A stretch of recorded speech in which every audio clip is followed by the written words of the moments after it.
এই দোস্ত, এটা জামালপুর শহরের মিজান গায়েন না? ওই যে আশেক মাহমুদ কলেজের প্রফেসরের নেওয়া ছিল। দোস্ত, এটা কি ওইটাই না আরেকটারে নিয়ে ঘুরে বেড়া? ধান ক্ষেতের মা তো ডিপটি বেলের পানি কি ফুর্তি ঘুরে বেড়া। ভাই, এই বাসায় যে প্রফেসর সাহেব থাকতেন, ওনারা কি এখন থাকেন না? না, এখন তো থাকে না। কোথায় থাকেন? বলতে পারি না। এখন এই বাসায় কারা থাকেন? নতুন ভাড়াটি আসছে। আচ্ছা, ঠিক আছে।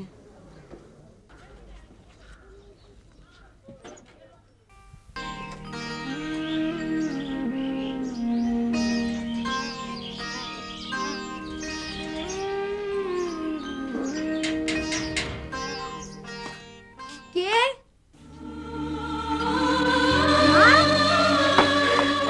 টনি, মা তুমি এতদিন কোথায় ছিলে? এই তো বাবা, একটা কাজে। তুমি যাবে তো বলে যাবে না? আমি তোমার জন্য কত কেঁদেছি। মিতু কেঁদেছে, বাবা কেঁদেছে। তোর বাবা কেঁদেছে? হ্যাঁ, খুব। জানো মা, একদিন আমি কি দেখি, বাবা বিছানা বসে কাঁদছে। আচ্ছা, তুই আমাকে ভেতরে যেতে বলবি না? বলবো, কিন্তু মিতু যদি দেখে তা তোমাকে কিছুতেই ঢুকতে দেবে না। কেন? কেন দেবে না? ও আমার মেয়ে না? চল চল, ভেতরে চল। না মা, তুমি ঢুকবে না। টনি, টনি শোন। টনি বাবা, টনি, টনি দরজাটা খোল। টনি। কে? আমি কে? আমি প্রফেসর সাহেবের খোঁজে এসেছিলাম।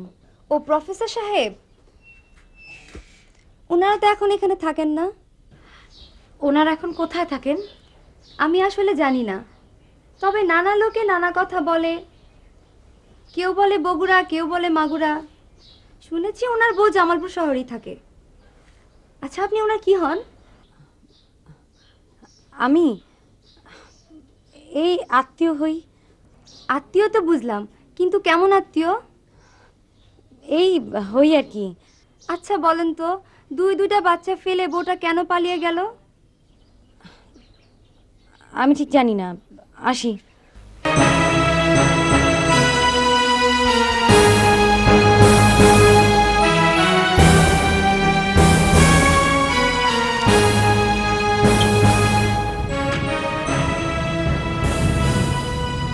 প্রফেসর বাসা তো এখানে 4টে ভাড়া, একটা দেনা পা 4 টাকাই ভাড়া।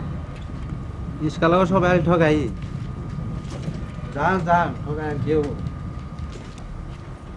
আমার একটা দিকে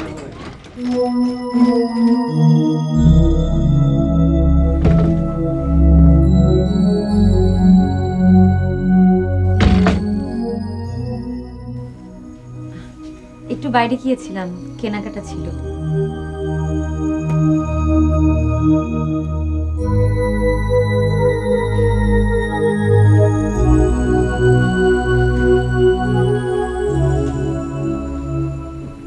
তুমি টনি মিতুকে খুঁজতে গিয়েছিলে,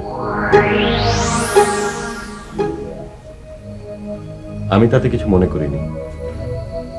তোমার নিজের ছেলে মেয়ে ওরা, ওদেরকে তো তুমি খুঁজবেই। বরং তুমি নিজে গিয়ে খোঁজ করে এসেছো, এটা ভালো হয়েছে। তোমার মনে আর কোনো দ্বিধাদ্বন্দ্ব থাকলো না।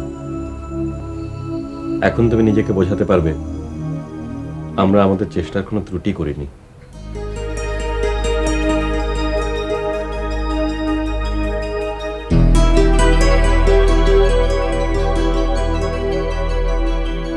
তুমি আসলে অনেক ভালো মানুষ, অনেক ভালো। চলো কোথাও বেড়াতে যাই। লোকের ভয় আমরা তো বাইরে মুখ দেখানোই বন্ধ করে দিয়েছি।